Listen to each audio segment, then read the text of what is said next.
ਤਾਂ ਪਹਾੜਾਂ ਦੇ ਵਿੱਚ ਬਰਫ਼ਬਾਰੀ ਜਾਰੀ ਹੈ। ਬਰਫ਼ਬਾਰੀ ਦੇ ਨਾਲ ਹਿਮਾਚਲ ਪ੍ਰਦੇਸ਼ ਦੇ ਵਿੱਚ ਆਵਾਜਾਈ ਪ੍ਰਭਾਵਿਤ ਹੋ ਰਹੀ ਹੈ। ਹਿਮਾਚਲ ਦੇ ਵਿੱਚ 566 ਸੜਕਾਂ ਤੇ 6 ਕੌਮੀ ਮਾਰਗ ਬੰਦ ਹੋ ਗਏ ਨੇ। 138 ਸੜਕਾਂ ਨੂੰ ਸਾਫ਼ ਕਰਨ ਦੀਆਂ ਕੋਸ਼ਿਸ਼ਾਂ ਜਾਰੀ ਨੇ।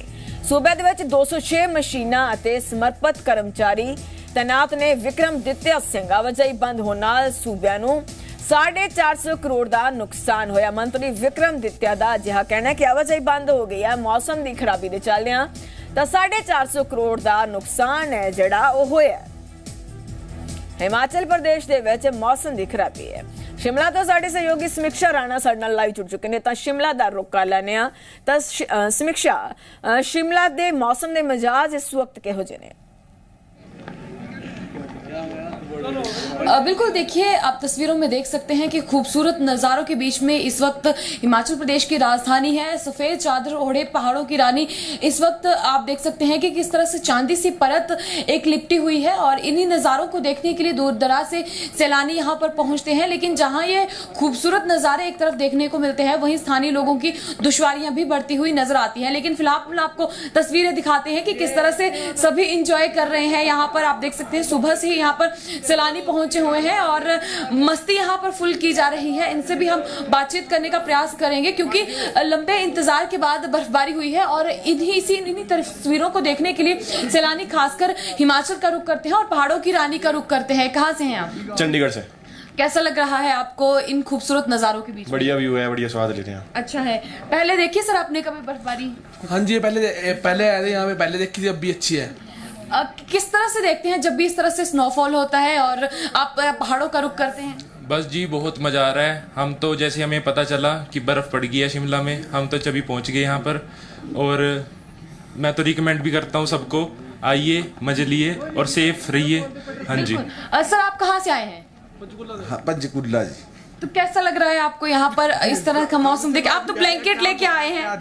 ब्लैंकेट लेके आए हैं? था जी, रात पार्टी में आए पे, रातों रात निकले आए, समझ में नहीं आया होया क्या क्या नहीं। ठीक है। तो देखिए लोगों का उत्साह एक अलग तरह का देखने को मिलता है क्योंकि पहाड़ों में जब भी बर्फबारी का मौसम होता है तो उस टाइम पे सभी यहाँ का रुख करते हैं। और खासकर शिमला की बात करें तो स्नो सिटी शिमला में इन नज़ारों को देखने के लिए लंबा इंतजार किया जा रहा था। लंबे समय से इंतजार किया जा रहा था कि कब बर्फबारी शुरू हो और कब ये नज़ारे देखने के लिए लोग यहाँ पर पहुंचे, क्योंकि हिमाचल प्रदेश का जो आर्थिक की रीढ़ मानी जाती है वो पर्यटन का क्षेत्र माना जाता है। तो ऐसे में जो पर्यटन है उसको किस तरह से मजबूती दी जाए, क्योंकि ज्यादातर हम देखते हैं कि बर्फबारी और इन खूबसूरत नज़ारों को देखने के लिए ही सैलानी यहाँ पर पहुंचते हैं। लेकिन जहां एक तरफ खूबसूरत नज़ारे आपको देखने को मिल रहे हैं, सैलानी फुल मस्ती कर रहे हैं, तो वहीं दूसरी तरफ पहाड़ों के जो लोग हैं उनकी दुश्वारियां भी बढ़ जाती हैं। पूरे प्रदेश भर में अगर अभी की बात करें तो 411 सड़कें बाधित हैं और सैकड़ों गांव ऐसे हैं जहां पर ब्लैकआउट की स्थिति बन चुकी है। ट्रांसफार्मर्स क्योंकि खराब हो चुके हैं, 1500 के करीब जो ट्रांसफार्मर्स हैं वो इस वक्त ठप पड़े हुए हैं और इसी के साथ में जो पेयजल योजनाएं हैं वो भी प्रभावित हो रही हैं। और शिमला शहर की अगर बात करें तो आज हर तरफ जो है चलकर यहाँ पर अपना सफ़र तय करना पड़ रहा है, क्योंकि यहाँ पर भी जो सड़कें हैं वो बाधित हो चुकी हैं, पूरी तरह से सड़कें नहीं चल रही हैं। लेकिन उसके बाद भी लोग खूबसूरत नज़ारों के बीच में, चाहे वो स्थानीय लोग हैं चाहे वो पर्यटक यहाँ का रुख कर रहे हैं, वो सभी यहाँ खूबसूरत नज़ारों को देखने के लिए पहुंच रहे हैं। जी तो समीक्षा, जैसे कि आप बता रही हैं कि बिजली और पानी की सहूलत में किल्लत आ रही है, तो जो सैलानी जहां पे पहुंच रहे हैं तो उनके लिए स्थानीय गवर्नमेंट ने, स्थानिक प्रशासन ने कैसी व्यवस्था करी है? देखिए जहाँ तक बात करें कि जो सैलानी यहाँ पहुँच रहे हैं और पानी की व्यवस्थाओं की अगर बात करें तो होटल्स में क्योंकि पूरी तरह से व्यवस्थाएं पहले से ही की जा चुकी हैं और प्रशासन की ओर की अगर बात करें तो प्रशासन की ओर से जो होटलियर्स हैं उनको पहले से ही दिशा निर्देश दे दिए गए हैं कि जो सामान है सब किस तरह से पूरी तरह से रखना है, क्योंकि अलर्ट 2 दिन पहले जारी कर दिया गया था। हालांकि पिछले कल की बात करें तो सुबह से ही बर्फबारी शुरू हो गई थी और आज की अगर बात करें तो पूरी तरह से सड़कें बीती रात से ही बंद है, क्योंकि रात को भी काफ़ी ज़्यादा बर्फबारी हुई है। तो ऐसे में देखिए जो समस्याएं हैं वो ज़रूर पहाड़ों के लोगों को झेलने को मिलती हैं, क्योंकि बर्फबारी अगर रात को होती है तो अगले दिन तक जो पूरी सफ़ेद चादर है वो बन जाती है और ऐसे में काफ़ी स्लिपरी हो जाता है जाना। और अगर कुफरी और नारकंडा की बात करें तो वहाँ के लिए लोगों को नहीं भेजा जा रहा है वहाँ पर, क्योंकि ज़्यादा बर्फबारी हो गई है। और शहर की अगर बात करें तो स्थानीय लोग जो है आसपास में जहाँ पर भी बर्फबारी दिख रही है उसका लुत्फ उठा रहे हैं और दूर दराज जाने के लिए, क्योंकि प्रशासन की ओर से व्यवस्थाएं की गई हैं और पुलिस की ओर से भी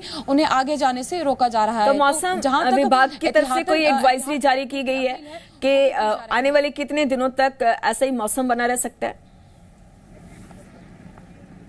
देखिए फिलहाल आज की अगर बात करें तो आज पूरे दिन भर धूप जो है वो चमकती हुई पूरे प्रदेश भर में नजर आएगी, क्योंकि 2 दिन से जो ऑरेंज अलर्ट था और उससे पहले भी क्योंकि मौसम खराब था, तो ऐसे में अब 2 दिन के लिए जो मौसम है वो अब आने वाले समय में सामान्य रहने की संभावना है। आज और कल मौसम सामान्य रहने की संभावना है और कल शाम के बाद से मौसम वेस्टर्न डिस्टर्बेंस है वो बढ़ जाएगा और फिर से मौसम खराब हो जाएगा, क्योंकि लंबे समय से देखिए जो 2.5-3 महीने का एक ड्राई स्पेल हिमाचल ने देखा है, तो उसके बाद अब कहीं ना कहीं ये उम्मीद की जा रही है कि बर्फबारी जो जनवरी और दिसंबर के महीने में होती थी अब वो फरवरी के महीने में इस साल देखने को मिलेगी। क्योंकि पिछले साल भी अगर देखा जाए तो जो फरवरी महीना है उस टाइम पे काफी ज्यादा टेम्परेचर इंक्रीज कर गए थे और बर्फबारी नहीं हुई थी और बहुत कम बर्फबारी दर्ज की गई थी, जिसके कारण ग्लेशियर्स भी रिचार्ज नहीं हो पाए थे और कई तरह की समस्याएं किसान बागवानों को भी देखने को मिली थी और पर्यटन के क्षेत्र में भी कहीं ना कहीं नुकसान होता हुआ नजर आया था। तो इस साल अब उम्मीद की जा रही है कि फरवरी